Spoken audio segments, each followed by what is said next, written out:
On July 3rd, Congress passed the One Big Beautiful Bill on a razor-thin vote count. The bill has captured headlines for months, primarily due to massive tax breaks and more than $1 trillion in combined cuts from Medicaid, SNAP, and other programs. First, what is the bill?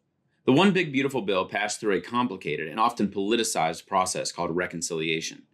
These types of bills, which can only happen once a year, deal with spending, revenue, and the federal debt limit.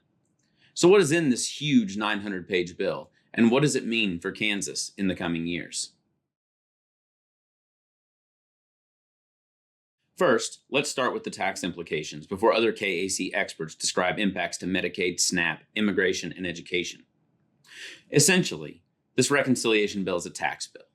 The program cuts to health care and food assistance were made to pay for tax cuts, and most of the tax cuts for regular people like you and me are only temporary, but the tax cuts for wealthy Americans were made permanent. Let's dig into the temporary provisions first. Instead of eliminating taxes on tips, Social Security, or overtime, the bill makes these savings more complicated through a deduction for certain workers and senior citizens. You'll still see the same taxes taken out of your paycheck if you work overtime. Instead, you'll have to wait until tax season to see any kind of savings from this provision, which will likely be smaller than you think. And there's a catch to the tax cuts for working class Americans. They expire after 2028. One good thing to come out of this bill is the Baby Bonds pilot program, also called Trump accounts, which will provide a $1,000 deposit for children born during the Trump administration. Parents will be able to contribute to the account over their baby's childhood. And while we won't know the impact of this program until the mid-2040s, baby bonds are generally expected to reduce wealth inequality. But how aware parents will be in the next 4 years and what happens to this program in the future is highly uncertain. If you itemize your taxes, there is a temporary increase in the deduction limit for state and local taxes. Prior to the Tax Cuts and Jobs Act in 2017, there was no cap, but that bill capped it at $10,000. Now that $10,000 will increase to a $40,000 cap through 2029. That means if you pay more than $10,000 in state and local taxes and you itemize, you'll be able to increase the amount you deduct. The core of this bill is the permanent extension of the 2017 tax cuts. As opposed to the temporary tax cuts for the working class, the cuts this bill makes permanent are heavily skewed toward the very wealthy. In Kansas, this means that the richest 5% will receive 40% of the tax cuts that flow to the state. Those are households making more than $305,000 a year. The estate tax exemption, for example, was raised by $1 million to $15 million. This change alone really shows who this bill is for and is expected to cost more than $200 billion over 10 years. The federal child tax credit was increased from $2,000 to $2,200, which would be great if not for the change in eligibility rules that will take this credit away from more than 2.6 million American children because their parents are immigrants. This includes nearly 25,000 U.S. citizen children in Kansas. The provision that will affect most people, though not by much, is a small increase in the standard deduction. About 90% of taxpayers take the standard deduction instead of listing every expense that reduces their taxes for that year. Finally, this bill significantly cuts tax credits for renewable energy products that were a part of the Inflation Reduction Act. This is by far the most expensive bill in U.S. history. Most of this cost is the extension of the 2017 Tax Cuts and Jobs Act, which is expected to cost more than $3.8 trillion over 10 years. But there is also more than $1 trillion in new spending and tax cuts. Even with nearly $1.5 trillion in cuts to food assistance, Medicaid, and renewable energy tax credits, this bill still adds more than $4 trillion to the U.S. debt when you include the interest cost. And that is assuming the tax cuts expire on time. This bill will significantly raise the U.S. debt as a percent of national income, which puts our financial stability at greater risk. And the impact on Kansans' wallets from this bill is going to be huge. Because of the change in eligibility rules for the federal child tax credit, about 25,000 children are expected to lose the credit altogether in Kansas. Demand for energy is expected to rise rapidly in the coming years, and failure to invest in critical energy technology will lead to higher electric bills for all of us. Estimates show that household spending on energy will increase by an average of $210 per year in 2030 and more than $670 in 2035. Interest rates are likely to stay high and could even increase because of their connection to the rising national debt. With the bill adding $4 trillion to the debt over the next decade, a financial crisis is more likely in the long term. And finally, the bottom 20% of earners in Kansas could even see a slight tax increase of $10 per year. And while that may seem small, to families and individuals making less than $20,000 per year, it can be the difference between having food for a day or not, especially when their food and health benefits are being put at risk by the bill. This is just another example that plainly shows who this bill is and isn't for.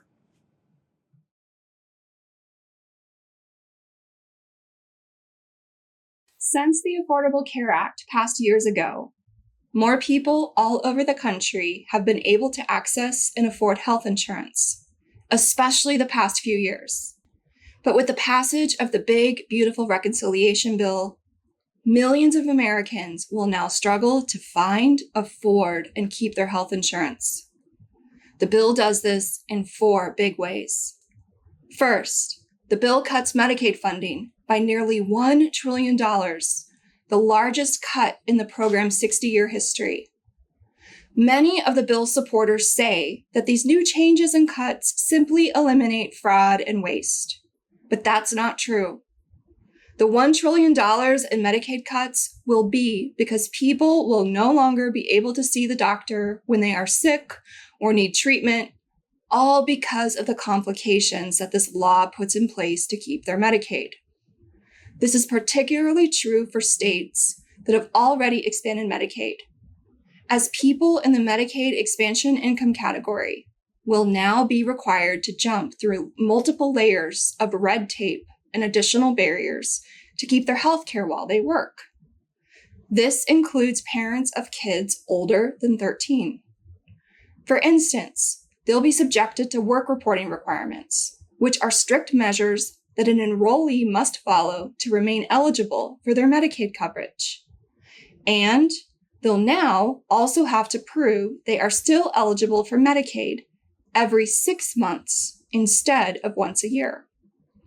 If they mess up even just a tad, or something on the state end goes sideways through no fault of their own, it likely means the end of their health coverage. They would no longer be able to access critical medications or treatments to manage their health, which so many need to continue working. As Kansas has yet to expand Medicaid, these expansion-related changes won't impact Kansans at this time. Second, as this law's other Medicaid changes are implemented over the next few years, we do expect more Kansas kids, pregnant women, and people living with disabilities to be impacted, both from coverage loss due to additional paperwork burdens and from potential services cut due to funding losses. Third, those Kansans who purchased their health insurance coverage through healthcare.gov, also called the federal marketplace, will be impacted by additional red tape and barriers. With the enhanced insurance premium tax credits now expiring at the end of 2025, insurance costs will skyrocket for Kansans who typically purchase coverage through healthcare.gov. These tax credits reduce the cost of marketplace health insurance premiums to be more affordable for low and moderate income families. However, recent analysis indicates that 2026 premiums will be increasing by an average of 75%. With the expiration of the enhanced tax credits and much higher premiums, it's likely many people will have no choice but to go uninsured if they can't pay for the higher premiums. Fourth, now only a small group of lawfully residing immigrants will be able to receive Medicaid coverage, compared to before, where other legal immigrants in crisis could receive health coverage. The bottom line, altogether, at least 10 million Americans will lose their health insurance coverage thanks to all of these changes. But we expect that number will likely be much higher. In Kansas, tens of thousands of people are expected to lose their health insurance coverage because they can't navigate additional and complex paperwork requirements or won't be able to afford increased marketplace premiums. The cost savings of this bill comes from the people losing their health insurance coverage, and those costs will be transferred to states and local communities and further burden fragile healthcare systems, particularly for our rural hospitals. Too many rural Kansas hospitals are already at risk of closure. And if these hospitals close, that impacts the healthcare access of everyone, regardless of insurance type, which means all Kansans would be forced to drive further distances for healthcare, even for delivering babies. If our state legislature has less funding available to pay for the Medicaid program, they may look at cutting optional services, such as those that keep people living with disabilities in their homes and communities. Congress should be doing much more to ensure people have access to the health insurance coverage they need, not cutting funding and additional barriers added that will make it harder for people to access Medicaid and healthcare.gov. The health legacy of this law will be the millions of uninsured Americans and the destroyed health of our communities.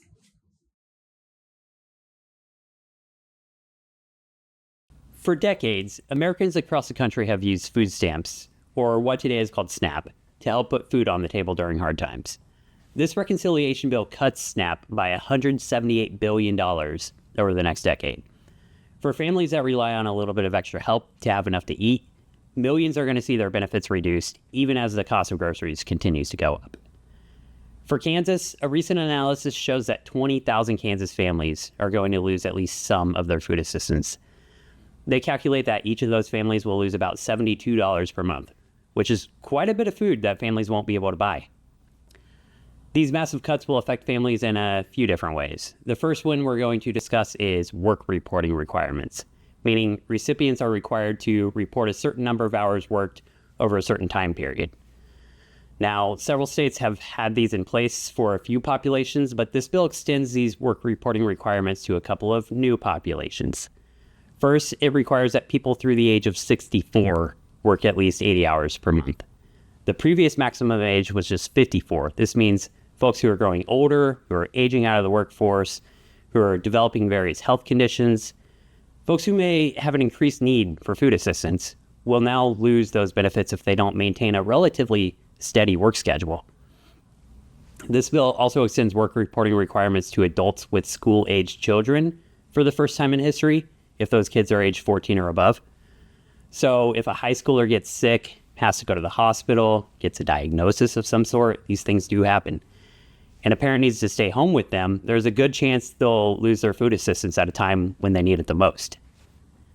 Decades of research shows that work reporting requirements do not lead to increased employment or self-sufficiency. Instead, they just kick people off these much-needed programs. According to the research, the people who are going to lose their benefits are those who need the assistance the most, namely people struggling with disabilities and chronic illnesses, as well as the family members who need to stay home and take care of them. In fact, most people who are able to work are already working, but now they'll have to deal with a new layer of bureaucracy, log into a portal every month, upload documents to prove they're working, and just one small slip up could mean the difference between being able to buy groceries every month or going hungry. Next, I'm going to talk about the cost shift to the states. Throughout the history of SNAP, the program's benefits have been fully funded by the federal government. This makes sense because state budgets tend to be much more constrained than the federal government. But this bill defies that conventional wisdom and shifts some of the benefit costs to the states for the first time in history, beginning in fiscal year 2028. The formula they use to decide how much a state will need to pay is a little complicated, but it's likely Kansas will have to pick up 10 to 15% of the total cost of our food assistance program.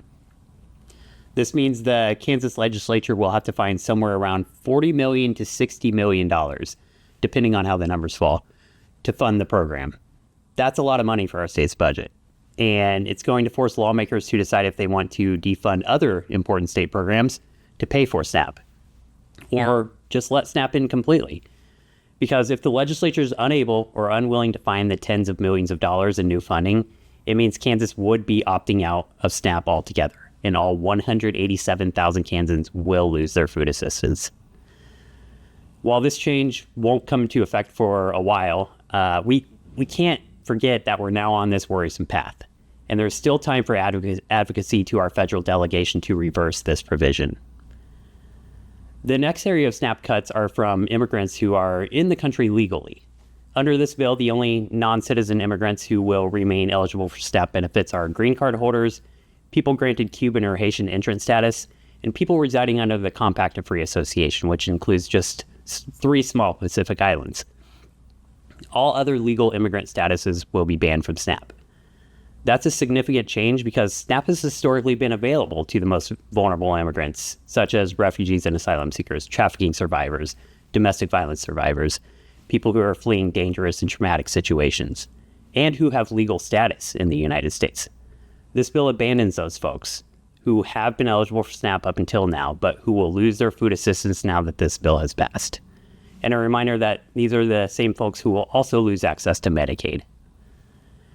Thinking about the SNAP cuts as a whole, the most concerning part is the possibility that states, including Kansas, will be able to opt out of the program altogether. If Kansas lawmakers cannot or will not pick up the cost, all 187,000 Kansans currently enrolled in SNAP will lose their food assistance. Those who lose SNAP will still need food, so food pantries and churches are likely to see an increase in folks coming in through their doors. However, federal cuts have also affected some of the programs that food pantries use to get some of their food. So it could be a struggle to meet the increased need, and the truth is, we're likely going to see more Kansas families struggling with hunger. Aside from the direct impact of taking food off Kansans' tables, we'll likely see some secondary impacts as well. Grocery stores, which tend to operate on a very small profit margin, rely in part on SNAP dollars to help keep their doors open. When millions of dollars of federal money stops flowing into our state, we're likely to see some of those smaller grocery stores close. In rural communities, this could be particularly devastating.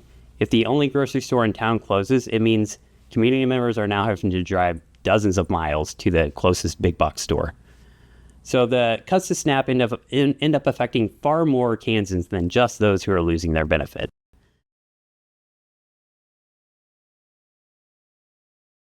Next up, massive extra funding to scale up immigration enforcement.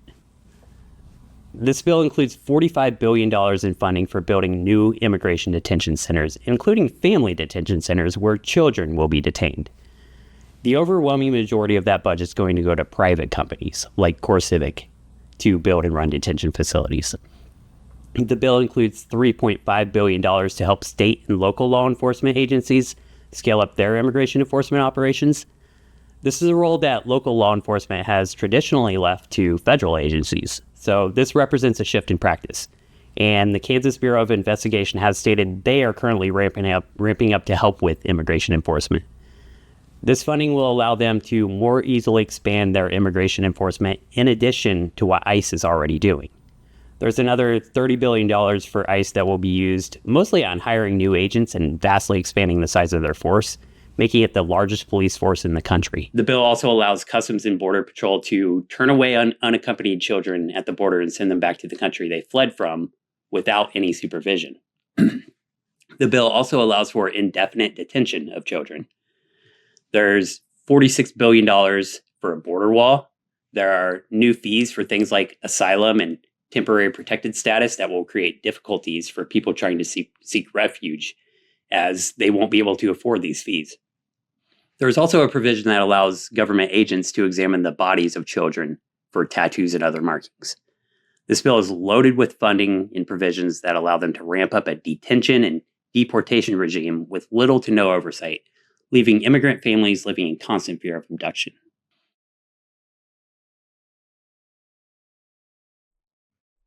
While much of the reconciliation bill has received attention for its cuts to Medicaid and SNAP, as well as some of the high-profile tax changes, the bill also adjusts some child care-focused tax credits, which should help Kansas families see extra dollars back when they file their taxes next spring. First, the bill expands the Child and Dependent Care Tax Credit, which helps working parents with child care expenses. Parents use this tax credit to claim a portion of their child care expenses on their tax returns and reduce their total tax liability when they file.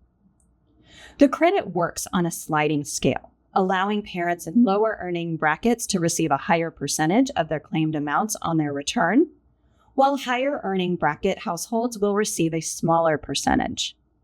The maximum amount the parents can receive stays the same at up to $3,000 for one child and up to $6,000 for 2 or more children in care. Going forward, when families claim the Child Independent Care Tax Credit for their children's care, they will now receive up to 50% of the claimed expenses for 2 or more children. That means that now, families claiming 2 or more children's child care expenses could in fact see a potential $900 more than they saw last year. However, this credit is non-refundable, meaning that only those who have enough in tax liability can claim the credit, so many low-income families may not feel the full impact of this change. Also, when considering tax implications for parents, employees at businesses who provide dependent care assistance plans can now set aside more of their pre-tax earnings per year in their dependent care flexible spending accounts, or what most people know as an FSA. Increasing from $5,000, employees will now be able to set aside up to $7,500 in their dependent care FSA each year. Additionally, the bill earmarks federal dollars for the scholarship tax credit.